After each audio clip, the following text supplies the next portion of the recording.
Monsieur Diouf, merci infiniment d'être avec nous. C'est votre première intervention télévisée depuis que vous avez quitté le pouvoir au Sénégal, après 20 ans à la présidence de ce pays. Vous avez été le successeur, donc bien sûr, de Monsieur Senghor. Et de qui avez-vous en plus envie de vous souvenir? Du poète, de l'homme d'État, de cette voix qu'on entendait résonner à l'instant? Quel est votre sentiment aujourd'hui qu'il n'est plus là? C'est un sentiment de grande douleur, d'une douleur immense. J'avais pour Senghor une affection, un respect, une admiration sans borne. Et je me souviens surtout de l'humaniste. Il m'a toujours dit, Abdou, tu vois, ce dont je veux qu'on se souvienne le plus quand je ne serai plus là, ce n'est pas de mon œuvre politique, mais de mon œuvre littéraire. Je crois que Senghor, l'homme d'humanisme, de tolérance, l'homme de générosité, qui m'a tout donné, est un homme que je ne peux jamais oublier. Et tout à l'heure, votre commentateur parlait de lui en termes de lumière. Effectivement, Senghor a illuminé. Il a illuminé le Sénégal, il a illuminé l'Afrique, il a illuminé le monde. Et je crois que c'est une grande perte pour nous tous. Monsieur le Président, à quand remonte votre première rencontre? J'ai déjà appris à connaître et à admirer Senghor dans les rues de Saint-Louis du Sénégal. Quand il a commencé à faire de la politique, ma tante, la cousine germaine de mon père, était la présidente du comité du BDS à Saint-Louis du Sénégal. Et c'est moi qui rédigeais les lettres qu'elle adressait au député Léopold Sédar Senghor. C'est moi qui lisais les journaux pour ma tante et toutes les femmes de son comité. On raconte que vous alliez le voir chez lui très tard et qu'il avait été ému de voir ce petit garçon comme ça et qui vous avait raccompagné chez vous. Non, en fait, je le voyais de loin quand j'étais enfant et quand je faisais ce rôle de secrétaire du comité de ma tante.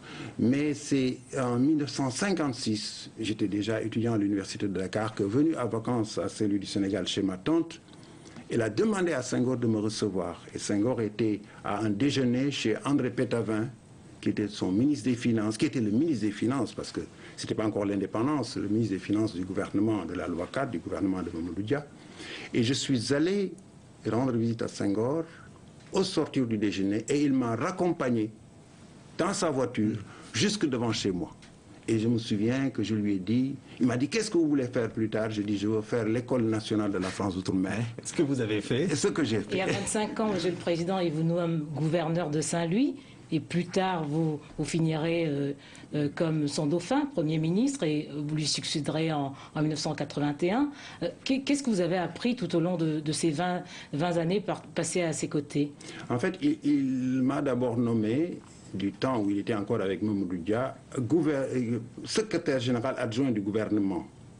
Et puis c'est par la suite, à 26 ans, qu'il m'a nommé gouverneur de la région du Sine-Saloum. Et après, au bout d'un an, il y a eu des problèmes avec Mamadou Dia, et j'ai été catalogué comme étant proche de Mamadou Dia. Quand vous l'avez rencontré la première fois, vous n'imaginiez pas que vous alliez faire ce parcours? C'est incroyable. Non, pas du tout. Hein? Pas du tout. Je ne m'imaginais pas que j'allais faire ce parcours. C'est une sorte de coup de foudre réciproque. Qu'est-ce qui vous a plu chez lui et qu'est-ce que lui a aimé chez vous au départ? Pour nous, Senghor, c'était le grand intellectuel, d'abord, avant d'être l'homme politique. Le premier agrégé noir. Le premier académicien noir également. Senghor a été agrégé en 1935, agrégé de grammaire, l'année de ma naissance. Ouais. Pour nous, nous avions un culte pour Senghor.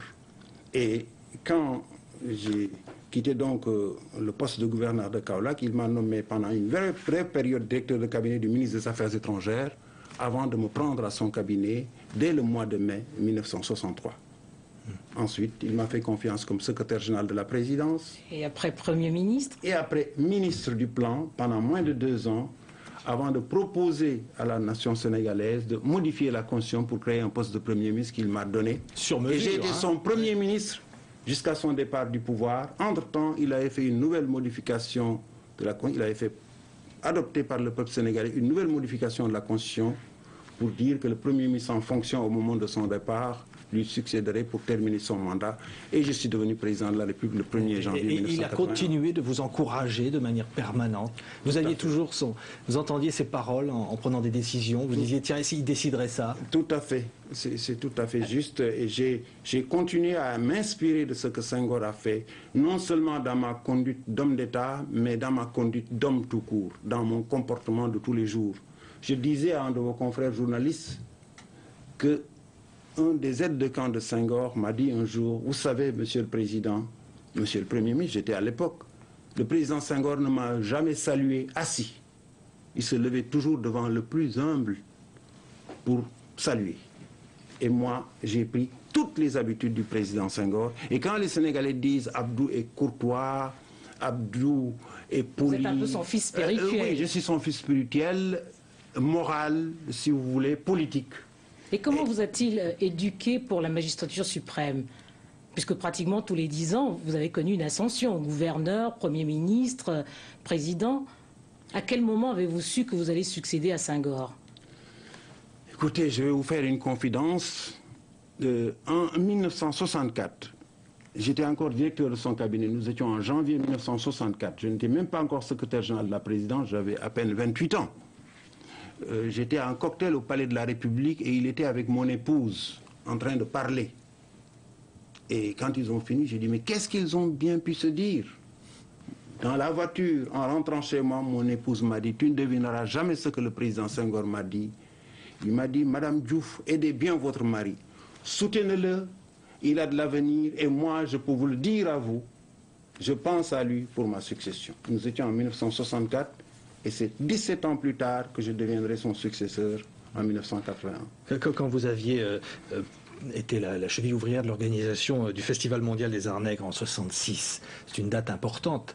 Malraux avait rendu hommage à ce moment-là à Senghor en disant de lui qu'il était un peu la lumière, qu'il tenait dans ses mains périssables le destin spirituel de tout un continent. Vous aviez le sentiment à ce moment-là de l'importance de l'homme qui était à vos côtés? Ah oui, mais j'ai eu le sentiment de l'importance de l'homme très tôt, quand j'étais enfant dans les rues de Saint-Louis du Sénégal. Et ce sentiment s'est accru au fil des ans.